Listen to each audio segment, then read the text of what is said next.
उत्तर प्रदेश के पश्चिमी इलाके में बसपा मजबूत पकड़ का संदेश देने की तैयारी में जुट गई है। दरअसल सियासत में अपनी खोई हुई जमीन तलाशने और अस्तित्व की लड़ाई लड़ रही बहुजन समाज पार्टी अब हाथी की सुस्त चाल छोड़कर आक्रामक मुद्रा में कमबैक करने को बेताब है, जिसके लिए पार्टी सुप्रीमो मायावती ने अपने गृह क्षेत्र और राष्ट्रीय राजधानी दिल्ली से सटे नोएडा को चुना है, जहां 14 साल के लंबे सियासी वनवास के बाद वे 6 दिसंबर को डॉक्टर भीमराव अंबेडकर के महापरिनिर्वाण दिवस पर एक भव्य शक्ति प्रदर्शन के जरिए विरोधियों को अपनी ताकत का एहसास कराने जा रही हैं। नमस्कार, आप देख रहे हैं इंडिया और मैं हूं आपके साथ निशांत गुप्ता। दरअसल बहुजन समाज पार्टी के अतीत पर नजर डालें तो वर्ष 2007 में सोशल इंजीनियरिंग के दम पर 206 सीटों और 30.4% वोट शेयर कर के साथ पूर्ण बहुमत की सरकार बनाने वाली बसपा का ग्राफ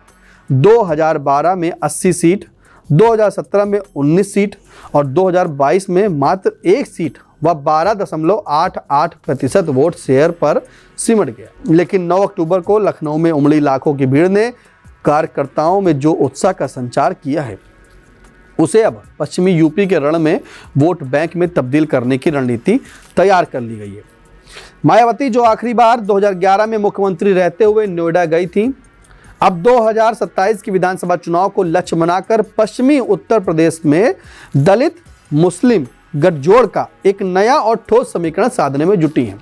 जिसके लिए पार्टी ने पश्चिमी यूपी की कमान अपने भरोसेमंद मुस्लिम चेहरे नौशाद अली को सौंपी है। नोएडा के राष्ट्रीय दलित प्रेरणा स्थल पर होने वाले इस महाजुटान में पश्चिमी यूपी के 6 मंडलों आगरा, मेरठ, अलीगढ़, सहारनपुर, मुरादाबाद और बरेली के कार्यकर्ताओं का सैलाब उमड़ेगा, जिसकी तैयारियों का जायजा खुद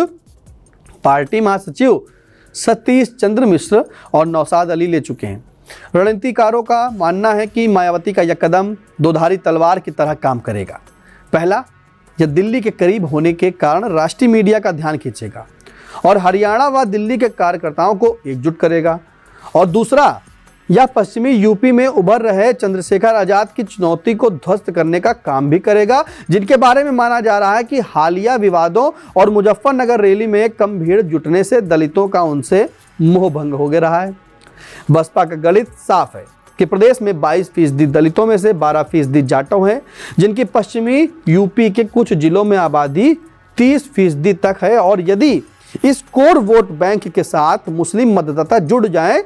तो 2027 की राह आसान हो सकती है। यही वजह है कि मायावती ने मुस्लिमों को भाजपा को हराने के लिए साथ आने का खुला ऑफर दिया है। 6 दिसंबर का यह आयोजन महज एक श्रद्धांजलि सभा नहीं, बल्कि राष्ट्रीय स्तर पर बसपा के पुनरुत्थान का शंखनाद होगा, जहां 1 से 2 लाख की संभावित भीड़ के जरिए मायावती यह संदेश देना चाहती हैं कि दलित राजनीति की धुरी आज भी वही है और बसपा का विकल्प कोई और नहीं हो सकता। इस खबर पर आपकी क्या राय है, कमेंट बॉक्स में जाकर जरूर बताएं।